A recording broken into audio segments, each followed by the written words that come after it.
பின்பு நான் கடற்கரை மணலின் மேல் நின்றேன். அப்பொழுது சமுத்திரத்தில் இருந்து ஒரு மேகம் எழும்பி வர கண்டேன். அதற்கு ஏழு தலைகளில் 10 கொம்புகளும் இருந்தன. அதன் கொம்புகளின் மேல் 10 முடிகளும் அதன் தலைகளின் மேல் தூஷணமான நாமமும் இருந்தன. நான் கண்ட மேகம் சிறுத்தையை போலவும் அதன் கால்கள் கரடியின் கால்களைப் போலவும் அதன் வாய் சிங்கத்தின் வாயைப் போலவும் இருந்தன. வலுசர்ப்பமானது தன் வேடத்தையும் தன் சிங்காசனத்தையும் தன் மிகுந்த அதிகாரத்தையும் அதற்கு கொடுத்தது. அதன் தலைகளில் ஒன்று சாவுக்கு எதுவாய் காயப்பட்டு இருக்க கண்டேன். ஆனாலும் அது சாவுக்கு எதுவான காயம் சொஸ்தமாக்கப்பட்டது. பூமியின் குடிகள் யாவரும் ஆச்சரியத்தோடு அந்த மிருகத்தை பின்பற்றி அந்த மிருகத்திற்கு அப்படிப்பட்ட அதிகாரம் கொடுத்த வலுசர்ப்பத்தையும் வணங்கினார்கள்.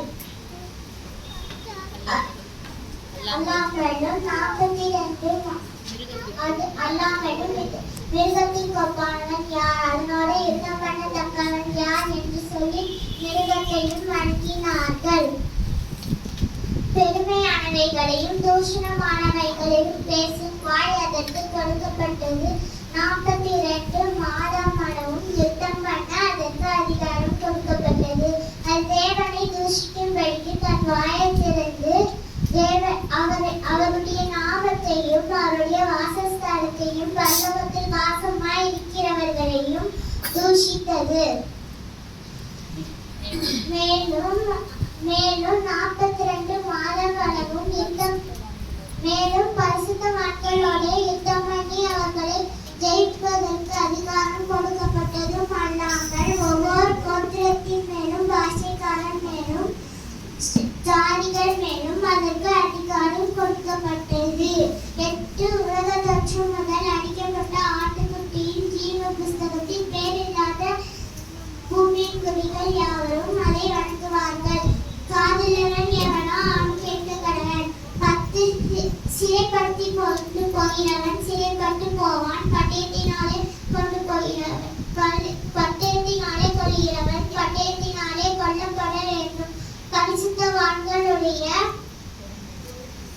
பரிசுத்தவான்களுடைய பொறுமையும் விசுவாசமும் இதிலே விளங்கும்.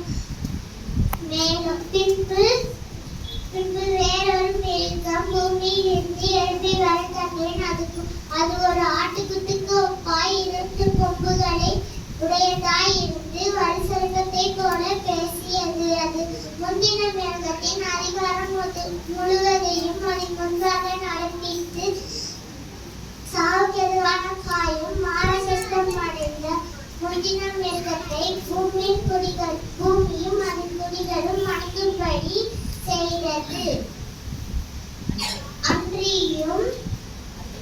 அன்றியும் அது மிருகத்தின் மனுஷர்களுக்கு முன்பாக வானத்திலிருந்து பூமியின் மேல் அக்கினி இறக்கத்தக்கதாய் பெரிய அற்புதங்களை நடப்பித்து சாவுக்கெதுவான மிருகத்தின் முன்பாக அந்த அற்புதங்களை செய்யும்படிக்கு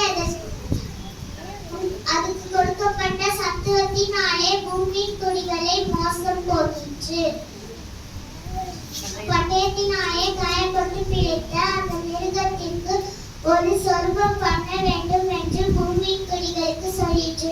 மேலும் அம்மிருகத்தின் சொர்க்கம் பேசத்தக்கதாகவும் மிருகத்தின் சொர்க்கத்தை வணங்காத யாவரையும் கொலை செய்யத்தக்கதாகவும் மிருகத்தின் சொர்க்கத்திற்கு ஆவியை கொடுக்கும்படிக்கு அதற்கு சத்துவம் கொடுக்கப்பட்டது. அது சிறியோர் பெரியோர் ஐஸ்வர்யவான்கள் தரித்திரர் சுயாதீனர் அடிமைகள் இவர்கள் யாவரும் தங்கள் வலது கைகளிலாவது நெற்றிகளிலாவது ஒரு முத்திரையை பெறும்படிக்கும் அந்த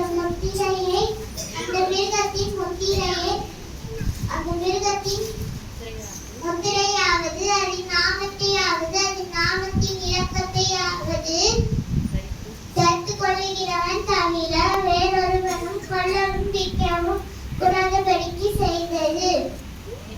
இதிலே ஞானம் விளக்கும். அந்த மிருகத்தின் புத்தியுடையவன் இந்த மிருகத்தின் இலக்கத்தை புத்தியுடையவன் கணக்கு பார்க்க கடவன்.